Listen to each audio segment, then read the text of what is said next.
what I'd like to do is sort of tell you the story that led up to the book and this notion of the kind of research that we did. I've been in this area for quite a long time, so I'm going to say a little bit about the background of the topic. I think this will be probably very familiar to all of you. Then what I call the ACT study journey will take up the majority of the talk, and then some selected findings. And I have a ton of backup slides because we've been doing this for a long time. And then a little bit at the end about the book itself. So what is enlightened aging? Why did we choose this title? When I got into this field, the most seminal thought was a paper by Jack Rowe and Ron Kahn called Successful Aging. And this was based on the Baltimore longitudinal study and a bunch of other studies. And if you read the book carefully, what it is, it's about not aging. It's avoiding chronic disease, avoiding bad things or supposedly bad things that happen to people who get older.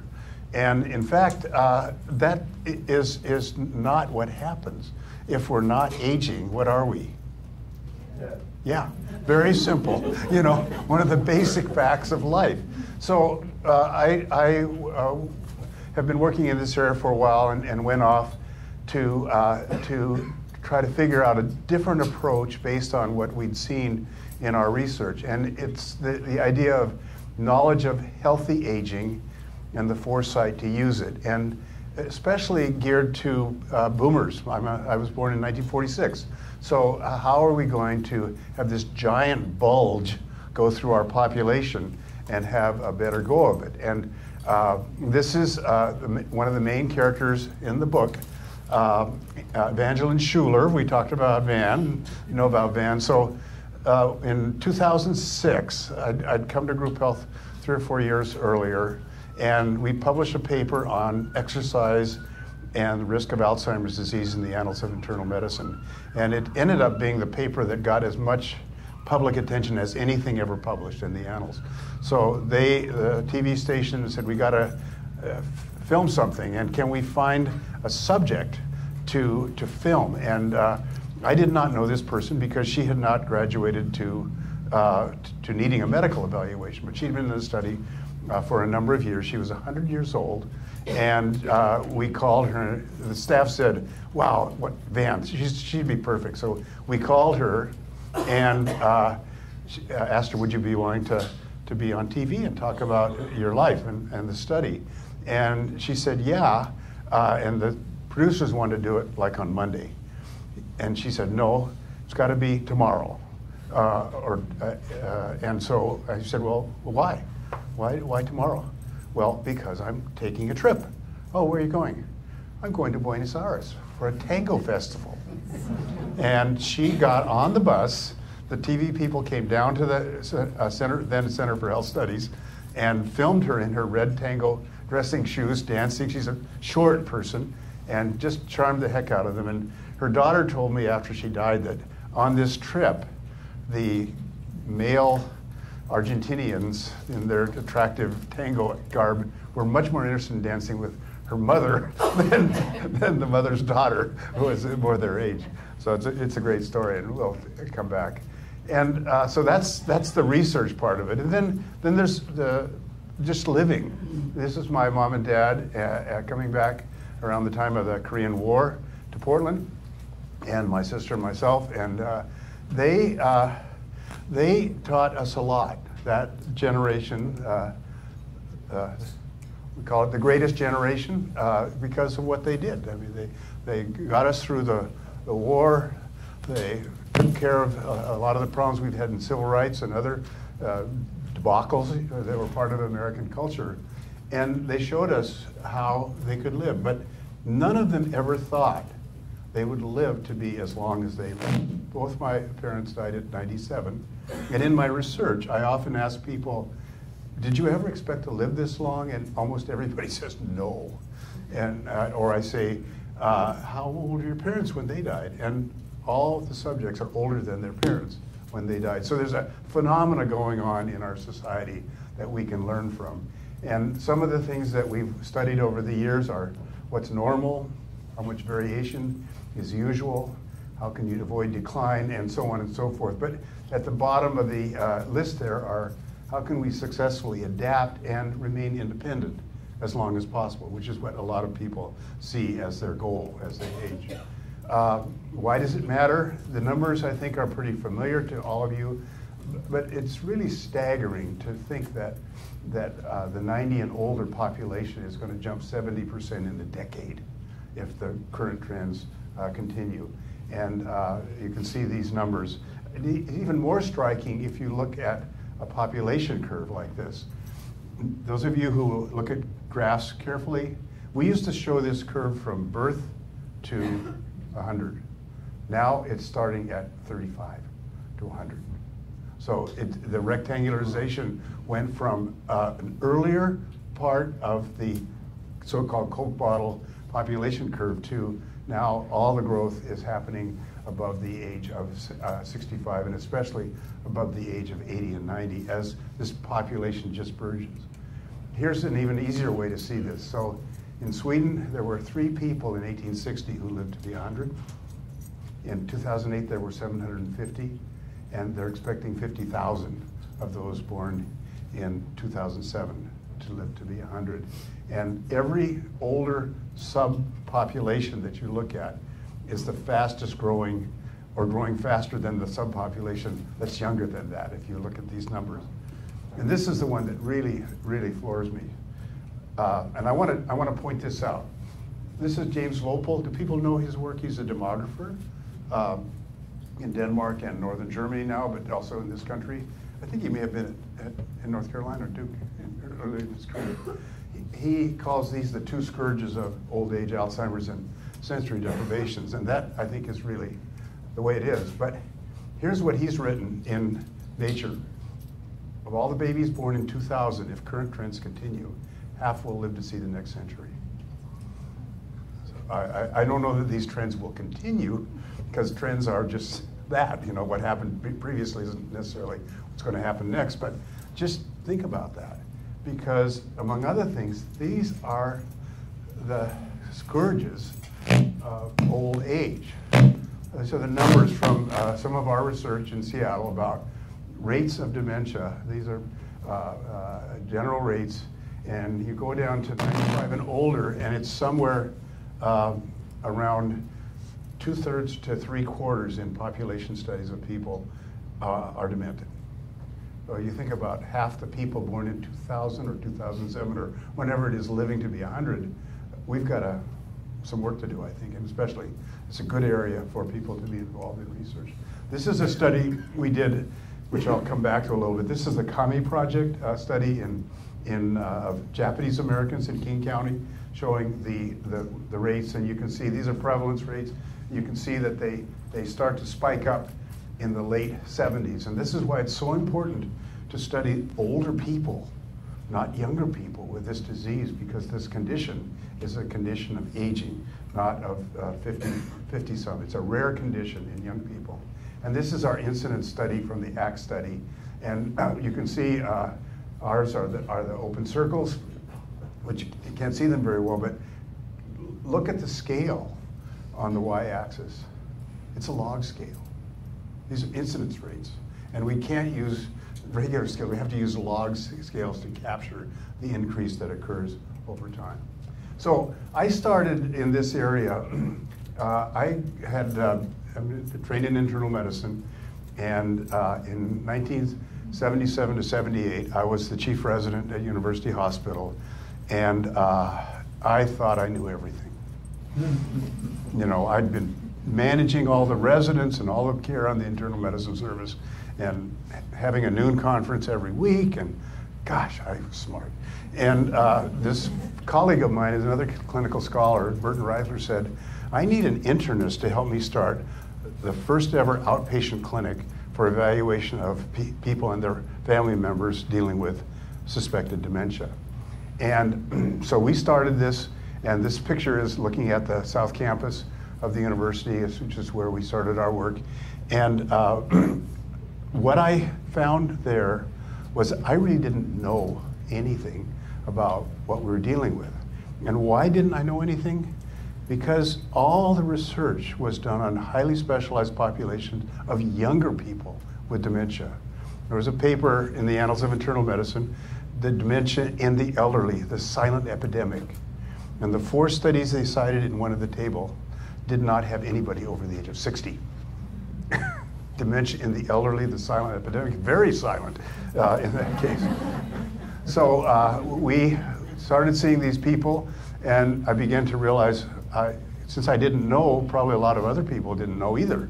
So we literally started with 5x8 cards and eventually 8x11 pieces of paper that I put in my lab coat in my back pocket, and we developed a very sophisticated paper and pencil database on these people, and collected data in a standard way. And we were able to find things in this first couple years that kind of launched my career. I never thought I would be doing this now, almost 40 years later, because it seemed like a kind of a backwater. Internists weren't really that interested in dementia. And in fact, nobody was interested in dementia in older people, but we found important things, I think, and among other things is a second bullet. There's a lot of treatable medical conditions in people who are demented. And why is that? What happens when you're demented? You can't remember, or you can't report things. And so we were finding undiagnosed heart failure, undiagnosed urinary tract infections, adverse drug reactions, really advanced cases of hypothyroidism. We also learned a lot about depression, and in those days there was something called pseudo-dementia versus dementia, and pseudo-dementia was depression, and we now know that the two actually occur together. And each one of these findings that are listed here have endured, in part because I think, like you, we were studying a representative population. So in 1980, got my first research grant from NIMH. We'd actually done all the research in the first 2 years of the clinic that we were doing in the grant, which made it easy to meet our specific aims. I didn't tell the project officer that, obviously, but we looked at the dementia workup, and we found that the workup had certain yields, and we wrote papers on that. But we also found these other aspects of dementia research that were, I think, really interesting and important. And for example, David Buckner and I think some of you probably worked with Dave on something, falls exercise, geriatric researcher. We showed just how common it was for persons with dementia to fall, break their hip. The rate is about 3 to 5 times higher if you're demented and you are going to have an injurious fall. And at that time, that really wasn't appreciated. And these sensory impairments that James Vopel talk about, they really do add to the morbidity of dementia. If you can't hear or can't see well, especially if it's reversible, you're far worse off. So here's some other examples, and I don't think we need to go through that. I've already talked about the fracture rate here. Adverse drug reactions in those days were the most common cause of reversible dementia. Not a brain tumor, not a subdural hematoma, but a drug that was affecting the brain and causing people to look like they were demented. And recently, we've come back to anticholinergics and shown that they're not just reversible effects of anticholinergics in older people, but actually it increases your baseline risk for being demented, not in an irreversible way. So we did this, wrote a lot of papers, started getting research grants, and then the NIA said, what we need for Alzheimer's disease research is something like they have at NCI, a cancer registry. So they put out an FOA and said, can you develop an ideal dementia registry for studies of markers and for clinical trials? And so we, our colleague Bud Kuchel and I, wrote a incident case finding grant and got the best score. But we moved from the convenience sample at the university and the specialized clinic to group health. And that was one of the smartest things I ever did in my career, was start to work with group health and folks like Ed Wagner and others at the Center for Health Study. And our goal was to find every case we could who, within a year of their onset, just the way you would a cancer registry. But as you can imagine, there is no tissue that draws a person into it. You have to have a surveillance strategy, and that's what we developed. And then Bud got a study called Genetic Differences, and we established essentially a case control study with the population being the area served by the Central Hospital Group Health, which means it's kind of west King County, west of Lake Washington, and south of Edmonds and north of Renton. And that was our study. In those days, group health had a hospital. Now we don't. So during that time, we again got very close to a truly population-based study, and case control kind of design, established a database, and began to study survival and decline, and again published papers on that were used by insurance companies actually to try to figure out what's normal for people with dementia versus not in terms of survival and decline. And then we began to working with our pathologist, which in the long run was going to be extremely important for us. So those were kind of lean years. Why? Because everything we found, it seemed, that was really interesting was essentially not confirming findings that were even more interesting. The findings, platelet membrane fluidity, that was a marker discovered at the University of Pittsburgh. Nobody ever remembers it but me anymore. But we looked at that, and we could not reproduce the finding. And it was done in a specialty clinic. We did it in a generalized population. Skin biopsies for amyloid, same thing. Findings would come out, NIA would just celebrate, look what we found. Science, New York Times, those kinds of things. Now nobody even remembers them other than the people that had done the work. We just couldn't replicate. We did replicate the things that have endured for the last 30, 40 years. So ApoE4, we showed that worked. And we also realized that if you're going to do great epidemiology and health services research, it's wonderful to have a cohort study. All kinds of problems with case control that you can overcome with a cohort study. So in this third iteration of this grant that's been funded since 1986, we slipped in an aim to recruit a cohort sample. And the sample was people over the age of 65 without dementia who agreed to participate in a follow-up study. And so this is how we started, and this is where we are today. We started in 94 to 96, getting our first cohort, 2,580 people. And we want to be a living, learning laboratory of aging. And I hope that I can convince you as this study goes along that we are. I think we're the longest running study of our kind worldwide. There are other studies that have established cohorts that are longer, but none of them have the richness of the data you have when you're part of an HMO.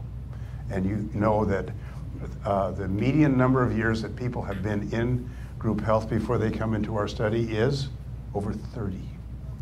So that means, especially with electronic medical records, you have this vast trove, and group health has started having computerized records of drug fills back in 1977. And then labs in the 80s, and the full-on electronic medical record in the early 2000s. Now what we do is, as you know, when you're doing an aging study, what's the first thing that you realize? The sample gets smaller, really smaller in a hurry, and the events accumulate, especially if you've got a random sample of a population. So we've devised a replacement strategy. So we recruit about 250 people a year to replace the people that have either become demented, died, or for some reason or other have dropped out. So we have this constant recruitment strategy. We do it exactly the same. We draw the population using the same algorithms as the years go by. And this is what we end up with. This is where we are today, or pretty close to today. It might have been a week before last, I don't know. But we call this a living laboratory, and we are now part of our university's ADRC. We help them with certain subjects who are willing to be more intensely followed, if you will, scanned and so forth. But we have about 5,340 people in the cohort at present. Of that, over 2,000 are alive and not demented and seen every 2 years. We've been collecting autopsies, and this slide said 720. We are now up to 740, and that's been a huge important part of our work. And you can see on the right side, we do work in genetics. The eMERGE study came out of the ACT study because we had a biobank. And neuroimaging, pharmacoepi. We've gotten very involved in traumatic brain injury, which always surprised me, and I'll say more about that later. The neuropath piece, we're having a conference on Friday bringing together about 40 neuropathologists to begin to think, how can we use these brains from a population-based study to learn more about the aging brain in ways that nobody can duplicate. Plus, the brilliance of neuroscience has all these new ways of looking at tissue and cells. We do some treatment trials, and I'm going to talk later about resilience. And you can see on the left, these are the sources of our data. So what has emerged in my own mind, and this is not a very well done slide, but this is a dream come true for me. David Sackett, some of you know that name, is a giant, founder of clinical epidemiology, great force in evidence-based medicine. This is the Zlinkoff lecture he gave in 1986, published in 1987. And what he exposed me and the audience to, and then wrote it up as a paper, was this notion of, you have biology, human biology on one side, you have epidemiology on the other side, and I think today we would call this population science or quantitative biology, if you will. And his belief was that these two should come together to bring a research program together, and the bridge for this could be a clinical epidemiologist, a health services researcher, a person like ourselves, I presume. And the idea is there's so much going on in the science of human biology, especially around aging, and computational work and population that we have to study are also, we're getting better at that all the time. And he thought, let's bring this together and work across this spectrum from human biology to epidemiology and outcomes and so on and so forth. He did that. Those of you who remember the programs in vascular medicine, especially clotting, thromboembolic disease at McMaster's, that's what they did. They had people studying smooth muscle cells and platelets, and they also had some of the most elegant clinical trials and epidemiologic studies of the time. And that work has withstood the test of time. A lot of the evidence base that we use today was developed with this kind of a vision, I believe. So where we are today is we just started our next 5-year cycle back in 2015, and we're working on two main aims. Our first aim is to look at cardiovascular risk factors that we know have some relationship to brain aging and Alzheimer's disease, high blood pressure, high blood glucose or higher blood glucose, and lipids, to try to understand how those relate. We've shown in a paper in the New England Journal a couple of years ago how any level of higher blood sugar is associated with a higher risk of dementia, regardless of whether a person is diabetic or not. And so we're trying to sort through those three well-known cardiovascular risk areas. And then we've turned our paradigm for study on its head. We've always studied the adverse outcome. dementia, Alzheimer's disease, and done our work in that space. One of the things we've realized with all these brains is there are people who live to be 90, 95, and have all the plaques and tangles, which would say that person should have advanced clinical findings of Alzheimer's. But they die in our study sometimes with 20 years of follow-up, and they're not demented.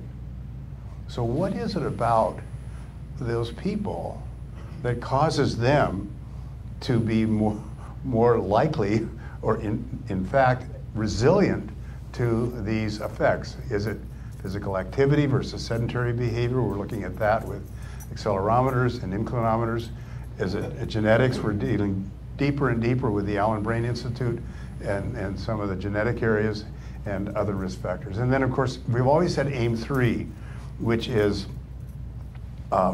data sharing. How can we use this laboratory to advance the science of brain aging, or often the science of somebody else's area of interest, but we have the resources to do data sharing. So here's an example of something that came along. This is what kind of a team is this? An old football team. Look at the helmets, and think today about traumatic brain injury in football players. Well, we learned in the 80s and 90s that traumatic brain injury is not a good thing. And we know that traumatic brain injuries increase your risk of getting dementia in late life. And I thought to myself, we don't need to study this anymore. Well, Paul Allen, National Football League, head injuries, all of a sudden, everybody's interested in traumatic brain injury. We have a huge program now with colleagues from Mount Sinai in traumatic brain injury and Boston University. So all of the stories that you heard yesterday when you're watching the football games about these guys that are just frying their brains, we're trying to look at the mechanisms and some of those findings because, among other things, we have great history of head injury, and we can get more from our subjects and their survivors. And we have this 740 brains that we can look at. So it's been very interesting to say there's always more to learn when you want to drill down on a topic beyond just the huge public health implications. So I mentioned the eMERGE study where we got funded to show how you can link electronic medical records to a biobank.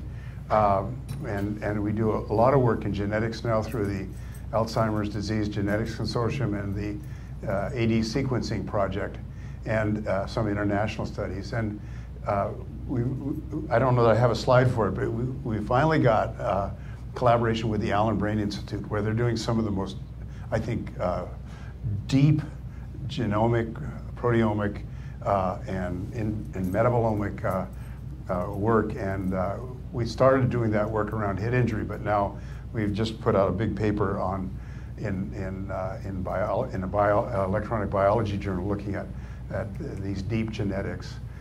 We do a lot of data sharing. We have 71 funded grants since we started in '86 that use our data as best we can tell. And then since 2010, we've done over 150 episodes of data sharing, and we've now got a grant to codify how we do that and make it as easy as possible for people to get our data. This is a list, and I'll keep the slide up here because I don't want to read everything, but we have 16 studies that are using the laboratory of the ACT study for externally funded research. A few of these are not as external as you might think, but we've got grants on air pollution with the University of Washington, some work on machine learning, and so on and so forth. The early environment studies, we'll come back to that a little bit later, but there's really a life course approach to the risk of Alzheimer's disease and dementia that I think we should think about. Some adherence studies, and then this third bullet up here, current and future costs of Alzheimer's disease and dementia care. Norma Coe is an economist was at the University of Washington School of Public Health. Now she's back at Penn, and we're very interested in the cost of dementia care, and especially with KP Washington, we'll have excellent ability to study that, and we're just starting to publish papers in that sphere. So you can see it's been a tremendous place to work, and some of you probably know Erin Bowles from Cancer Research Network. She and I have begun to create ways to get the data out. So we have a data query tool. So if you come to our website and you're interested in research in this area, you can just log in, tell them who you are, why you're doing this, and go to know what kind of subjects might be available for research using the ACT database. And then, this is a dream come true for me. MARS is the multi-domain Alzheimer's risk reduction randomized trial. It's a study that we're doing with the University of California in San Francisco to attempt to show that these multiple risk factors that we've studied over the years that are modifiable, if they are modified, could lead to a reduction in a person's risk of Alzheimer's disease. And we're doing it in a very, I think, innovative way, rather than just throwing the facts at a population of cases and or exposed and unexposed. We're trying to develop a menu and select people based on their individual risk, and then offer them, what do you want to work on to try to reduce your risk of late life dementia, rather than say everybody gets everything. We're going to try to do a fairly intensive but personalized effort to reduce risk, and the elements are up here. I'm missing our staff meeting today, but we're going to get it going, and we're going to get it on time. And there are studies like this all over the world, but as far as I know, there's nobody that's taking an individualized approach that you can do in a delivery system like ours. So this is more on the study itself, and I'll come back to this. But it's said that somewhere around maybe 40 to 50% of risk is modifiable, potentially modifiable based on descriptive trials like we do. So this is what has emerged, and it doesn't project very well, but this is from the Lancet Commission on Dementia. So this summer in July, there were two major reports that came out on dementia. The first was, well, I didn't say the first, but it came out at the same time, but the first to start was the Institute of Medicine, now National Academy of Medicine's AHRQ NIA funded, what is the evidence base that we can prevent dementia? And the study was pretty discouraging. There were only a couple of things that met criteria for an evidence-based practice center. And you know, you do a lot of that here. It's very high criteria, and some of the things you think you could study are very hard to study in the context of a randomized trial, because they're mostly common sense things that lead to better health anyway. What did we do here? And this is the Lancet version of that, which is the Lancet Commission on Dementia, which I worked on both of them.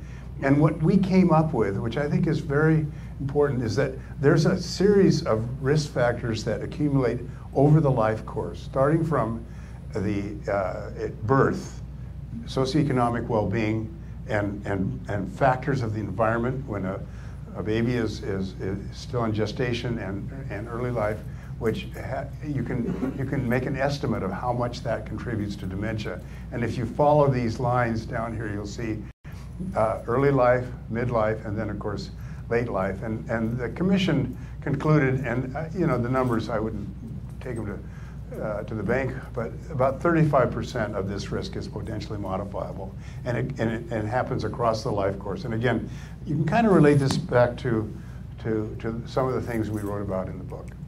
So here's a few selected findings, and my goal, for those of you who are kind of wondering, when is this guy going to stop, is to try to finish this part, and then we have plenty of times to just talk about the studies and the book and some of your observations.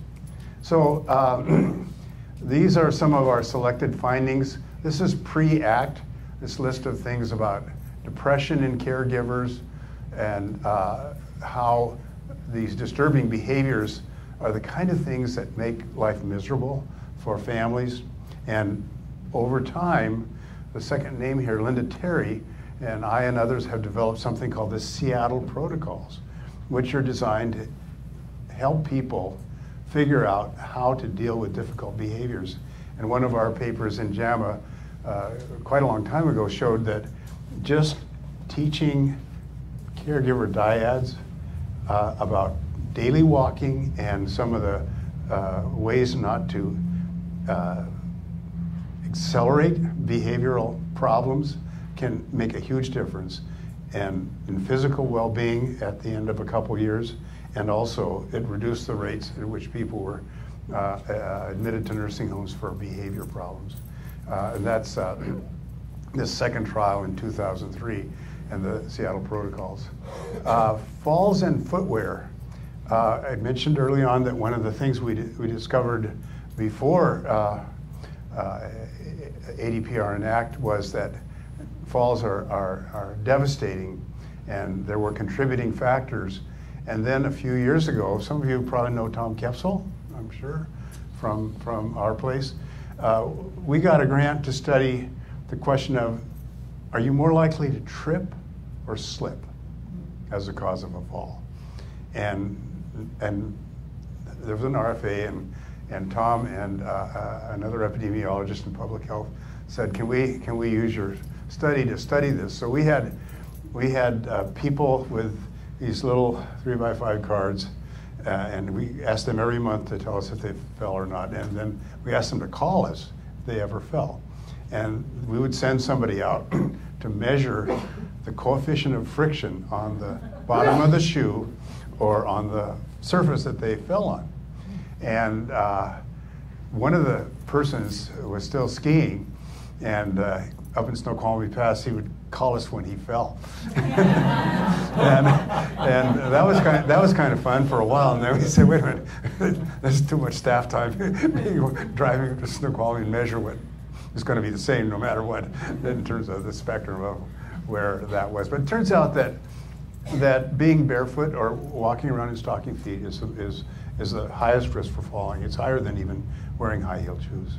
And the safest kind of shoe to wear is like a tennis shoe with a nice non-slip sole. And when this study came out, does anybody remember or know Sid Wolf from Citizens, Public Citizen? He was their health research group head.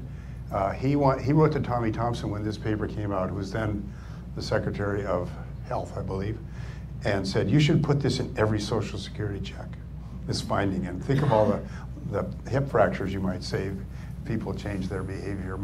I had my mom and dad always have slippers with a hard sole next to their bed, so that when they get up and go to the bathroom at night, they wouldn't, fall and slip. Drugs, we talked a lot about that. Early on, one of the most important papers I think I ever wrote was the adverse drug reactions causing dementia in the elderly. And in those days, it was in Seattle anyway, and I'm sure it was true in Portland, a lot of people were taking long-acting benzodiazepines or antihypertensives like Aldomet or methyl-dopa, and those drugs interfered with various aspects of brain transmission. And over time, I think that's kind of gone away, but it's still a very prominent feature in geriatric medicine and the care of older people, the amount of drugs people are taking that can cause them to become less alert or to lose their balance. We showed in one study that statins, and Steve, you might be interested in this, people that were taking statins had less Alzheimersation in their brains at autopsy, and kind of hard to interpret that, but it was another feature of perhaps the way you can reduce the risk of this disease by controlling cardiovascular risk factors. And then this study is a really important one. I did my sabbatical in 2014. In January, a paper by Shelley Gray and our group came out showing that not only do anticholinergics cause short-term cognitive impairment, but they actually increase a person's risk of dementia over time. And as I left England, this paper was just coming out. It made the front page of all the tabloids. And they talked about these Benadryl drugs that people use for sleeping. The challenge was the version that they had in England didn't contain Benadryl. So it makes a front page of the tabloids. The NHS is deluged with calls, and they have to do a public relations campaign to contradict the way the tabloids had interpreted the study in America versus in Great Britain. Physical activities, we talked a little bit about that in the context of Van. And the real interesting thing about this is that if you look at the data real carefully, the thing that drives this is inactivity, not anything above less than 3 times a week, 15 minutes is relatively protective compared to the being in that lower quartile or quintile of activity. Physical function may actually start to decline before measurable cognitive function occurs in a great number of people with this condition. And I think you can see that if you've been around older people. They often start to slow down before their cognition begins to slow down or become apparently slowed down. And then some of you may remember silver sneakers, lifetime fitness as a benefit, Kaiser benefit. This grew out of some work that we did at the Center for Health Studies on preventing falls, led to silver sneakers, lifetime fitness, and some of the work that we did on that program showed that if you participate in this program, you have lower healthcare costs. And so you can kind of understand why it's a covered benefit. It's smart business to give people this access to staying physically fit. This is our exercise study that appeared in the Annals of Internal Medicine, and you can see that the curves start to separate around late 70s, especially into the 80s, which is when the disease becomes so much more prevalent, which is what you might expect. And this is the finding that shows you how things are always going to change in medicine and in medical research. When I started out in this field, we were trying to distinguish between vascular dementia or multi-infarct dementia and Alzheimer's disease. There were scales that we looked at and we tallied up points, and the Shinsky scale was if you're above such and such in the Shinsky scale, you have multi-infarct. If you're less than such and such, well, it's got to be Alzheimer's disease. Well, early on, we found that, in fact, mixed dementia was much more common in our population. And we published this and nobody believed it. But then now I think everybody knows that in an older population, your brain is more likely to have plaques and tangles, which are the markers of Alzheimer's, Lewy bodies, which are seen in Parkinson's disease, and vascular injuries. But then we got very interested in what about people that are supposedly false negatives in the 2x2 chart. They're not demented, but they have neuropathologic findings. And there was a neurologist named Fred Plum who told me and our team in Seattle early on, that's the really interesting part of the 2x2 classic epi table. Who are those people that are false negatives? They're not demented, but they have these kind of changes. So we were able to put together our brains with the Organ Brain Bank, the Nunn study, and one other study. It'll come to me eventually, but there were 4 studies, lots of brains, and what we found was that there are these people with plaques and tangles who do live to be 90 and 95, and they're not demented. It's very interesting to see how we can learn from that group. This is the actual studies. Oh, the other one was the Honolulu Asian Aging Study. This is our set of brains, and the Organ Brain Bank, I think, is right here, maybe, yeah. And not really important. What is important is that that blue is people who died with no dementia and have significant Alzheimer's findings. The red is vascular brain injury, and the other color are people that have Lewy body disease. So this is, and you can see that as you get older, it's very, very interesting how much of this is present. So the other thing that I think is worth knowing is this has nothing to do with ACT per se, but we're beginning to look at data on existing rates of dementia. There was a demographer named Manton, who again was also out in your neck of the woods, probably knew him. He looked at national long-term care data and showed in a paper published in a very obscure journal, who my project officer told me about, that the rates of severe cognitive impairment over this period of time had gone from 5.7 to 2.9%. And Ken Langa, a colleague of mine at Michigan who works with the HRS, the U.S. Health and Retirement Study, began to look at these data. And what we found in our paper was that there was a compression of cognitive morbidity over these two cycles of the Health and Retirement Study, from 12.2 to 8.7% in a cohort that was essentially established in the same way. And the people who became demented had a shorter period before they died. So their mortality over 2 years was higher than it had been earlier. So there now are a bunch of papers from other studies in Rotterdam, in England, and this slide right here is this paper I wrote for the New England Journal of Medicine a couple of years ago, listing them all. And this is why the life course approach is so important to studying this disease, is if you look at this far right column, higher education level over the course of the last century, better medical care, decline in stroke prevalence, better prevention of vascular diseases. These were all associated in these 5 studies.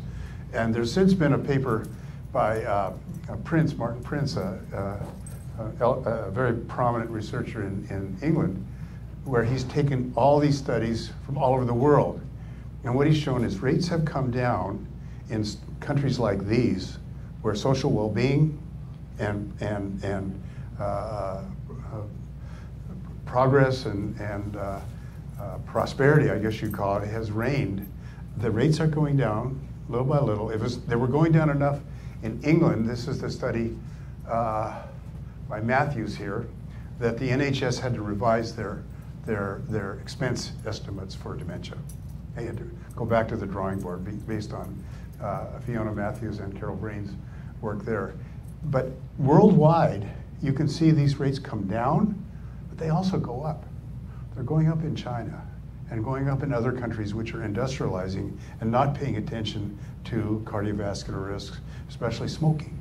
And so there's something about these conditions that has to be amenable to public health efforts. So what are these advances? I'm really optimistic because of these findings that are listed here.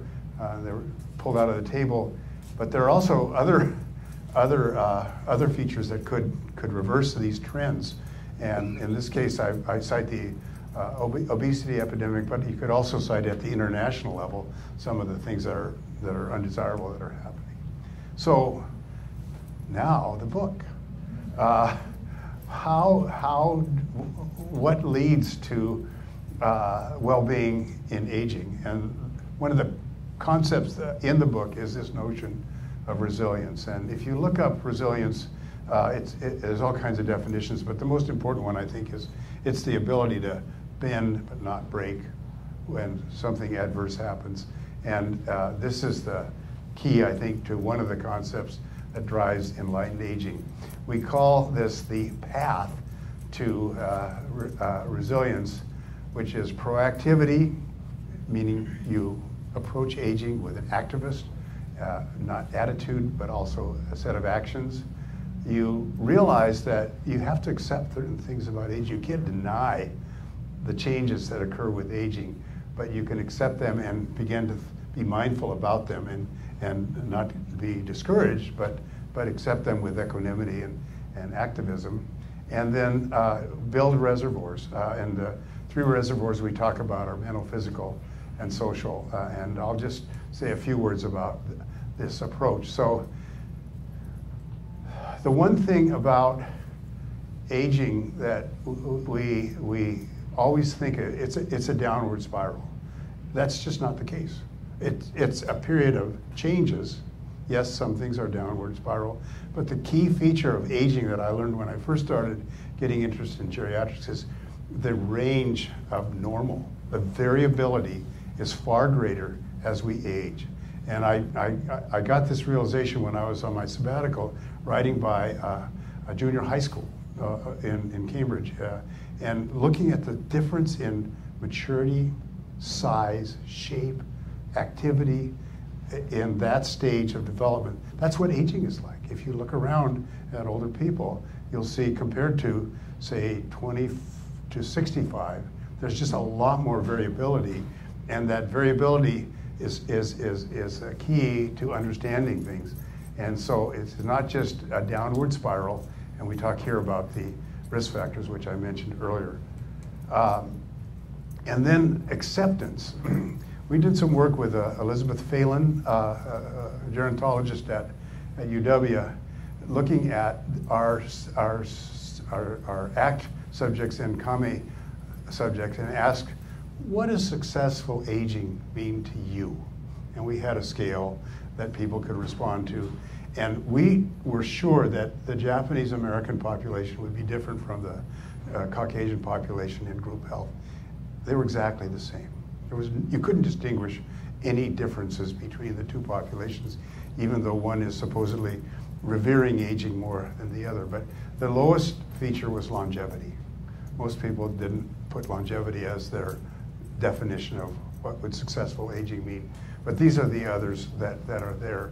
Meaning, fulfillment, purpose, relationships, not necessarily many, but some that are meaningful, ability to contribute, to keep active in your life as you get older and to not be a burden on others. And we think that this is one of the ways we can accept the fact that we are aging, and it's not just a race to see how long we can live, but how well we can live. This is a study that some of you may have read. I would guess that, did anybody read the Journal of Happiness Research in 2006? Well, a very clever guy. I'm going to block on his name right now, but Peter Ubel wrote this paper, and he's out in North Carolina too. He used to be anyway. He asked people in their 30s and people in their late 60s, who do you think is happiest? Younger people or older people? And then rate your own happiness. And what he found was everybody thought the younger people were happier, but when you measured level of happiness, older people had higher measured levels of happiness. And this kind of shocked me when I first heard about this paper, but in fact, now there's tons of data, at least in population surveys, showing that there's a U-shaped happiness curve, where happiness is highest down in the late teens. And raise your hand if you're at the low point of the happiness curve. You know, but it actually declines, and then at sometime in the, and this is average, of course, not, you're all above average, right? But there's no age at which it's not higher than the age that precedes it. And so I think that's really telling us about acceptance and the ability to begin to understand by experiencing aging that it's not that bad. Pete Townsend, who knows Pete Townsend? Yes. Somebody knows Pete Townsend in Portland? Yeah. No, I thought rock and roll was not very popular here. But what did Pete Townsend say in one of his songs? boy, it sure looks awful cold out there. I hope I die before I don't get old. What is Pete Townsend doing now? He's blogging on aging in a very positive way. So we have these attitudes that are very important. So these are some of the features that why people might be happier when they're aging, and also some of the things one can do, I think, to maintain happiness, and especially this last piece of the happiest people really are those that have an interest in others and are trying to contribute to their community. The three reserves, mental, physical, and social, I think there's just a lot of evidence that trying to maintain independence is maintaining your brain, maintaining your mobility, especially balance, bone strength and muscle strength, preserving your hearing and vision. And we talked earlier about the study of Van Schuler, the lady I told you about. In the book I say there's not any good evidence that dancing is good. It's mixed evidence. Well, there's now a paper that just came out comparing people who participated in a dance intervention with controls, and what it showed is that the hippocampus in these people didn't shrink, it got bigger, and their cognitive function improved. And that's because they're working on all three reserves: cognitive, physical, and social. So it's like a marathon, we say in the book, and you need the resources to get all the way to the finish line. This is the biggest mistake people make. And every time I give a talk like this, somebody says, what's the one thing, what's the magic bullet? Well, these are a series of studies that we've done or have occurred up to the time when I made this slide of the magic bullets that don't work. And there's just endless numbers of magic bullets out there, starting from the Fountain of Youth and Ponce de Leon back in the early days of the discovery of this continent. Exercise is probably the closest thing. And this is an interesting slide. This is work that I did with Bob Bruce. Do people know Bob Bruce? Bruce Protocol, treadmill. He's a cardiologist, many years my senior, and helped me a tremendous amount in my early career. And we were interested in exercise and aging. And this is from an old textbook that we wrote a chapter for, showing why it's important to build reserve.